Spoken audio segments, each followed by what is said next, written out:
ಇದು ಬರೀ ಯುದ್ಧ ಅಲ್ಲ, ಇದು ನರಕದ ಆಟ. ಹಾಯ್ ಫ್ರೆಂಡ್ಸ್, ಕೊನೆಗೂ ಬಹುನಿರೀಕ್ಷಿತ ಟಾಕ್ಸಿಕ್ ಸಿನಿಮಾದ ಅಫಿಷಿಯಲ್ ಟೀಸರ್ ಇಂದು ಬೆಳಗ್ಗೆ 9:35 ಬಿಡುಗಡೆಯಾಗಿದೆ. ಜನವರಿ 8ರಂದು ಬಂದದ್ದು ಕೇವಲ ಒಂದು ಗ್ಲಿಮ್ಸ್ ಆಗಿತ್ತು, ಆದರೆ ಇವತ್ತು ಬಂದಿರೋ ಟೀಸರ್ ನಿಜಕ್ಕೂ ಟಾಕ್ಸಿಕ್ ಆಗಿದೆ. ರಾಕಿಂಗ್ ಸ್ಟಾರ್ ಯಶ್ ಅವರ ಲುಕ್, ಗೀತು ಮೋಹನ್ ದಾಸ್ ಅವರ ಮೇಕಿಂಗ್ ನೋಡಿದ್ರೆ ಸ್ಯಾಂಡಲ್ವುಡ್ ಮತ್ತೊಂದು ಗ್ಲೋಬಲ್ ಸಿನಿಮಾಗೆ ರೆಡಿ ಆಗಿದೆ ಅನ್ನೋದು ಕನ್ಫರ್ಮ್. ಟೀಸರ್ ನೋಡಿದ್ರೆ ಈ ಸಿನಿಮಾ 70 ದಶಕದ ಗೋವಾದಲ್ಲಿ ನಡೆಯೋ ಗ್ಯಾಂಗ್ಸ್ಟರ್ ಡ್ರಾಮಾ ಅಂತ ಗೊತ್ತಾಗುತ್ತೆ.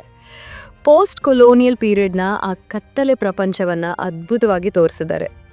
ಯಶ್ ಅವರ ಪಾತ್ರದ ಹೆಸರು ರಾಯ್. ಇಲ್ಲಿ ಅವರು ಬರೀ ಗನ್ ಹಿಡಿಯೋ ಗ್ಯಾಂಗ್ಸ್ಟರ್ ಅಲ್ಲ, ರಕ್ತ ಮತ್ತು ದ್ರೋಹದ ನಡುವೆ ತನ್ನ ಸಾಮ್ರಾಜ್ಯ ಕಟ್ಟೋ ಒಬ್ಬ ಕ್ರೂರ ನಾಯಕ.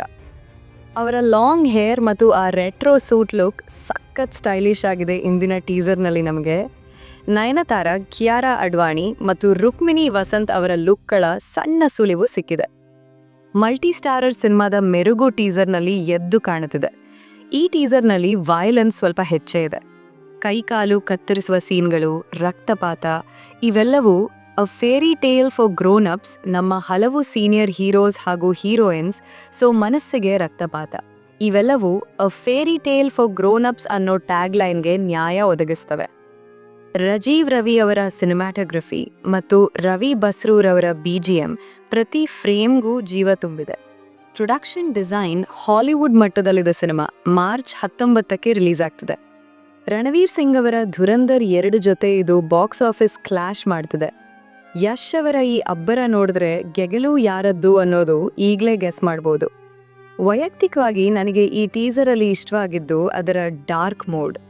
KGFಗಿಂತ ಇದು ವಿಭಿನ್ನವಾದ ವೈಲೆನ್ಸ್ ಹೊಂದಿದೆ. ಗೀತು ಮೋಹನ್ ದಾಸ್ ಅವರು ಯಶ್ ಅವರನ್ನ ಪಕ್ಕಾ ಇಂಟರ್ನ್ಯಾಷನಲ್ ಲೆವೆಲ್ನಲ್ಲಿ ಪ್ರೆಸೆಂಟ್ ಮಾಡಿದ್ದಾರೆ. ಫ್ರೆಂಡ್ಸ್, ನಿಮ್ಗೇನನ್ನಿಸ್ತು ಟಾಕ್ಸಿಕ್ ಟೀಸರ್ ನೋಡಿ? ಯಶ್ ಅವರ ಆ ರಾಯ ಲುಕ್ ಇಷ್ಟ ಆಯ್ತಾ? ಕಮೆಂಟ್ ಬಾಕ್ಸ್ನಲ್ಲಿ ತಿಳಿಸಿ. ವಿಡಿಯೋ ಇಷ್ಟವಾಗಿದ್ರೆ ಲೈಕ್ ಮಾಡಿ, ಶೇರ್ ಮಾಡಿ. ಇಂತಹ ಮತ್ತಷ್ಟು ಸಿನಿಮಾ ಅಪ್ಡೇಟ್ಸ್ಗಾಗಿ ನಮ್ಮ ಚಾನೆಲ್ಗೆ ಸಬ್ಸ್ಕ್ರೈಬ್ ಆಗೋದನ್ನ ಮರಿಬೇಡಿ. ಧನ್ಯವಾದಗಳು.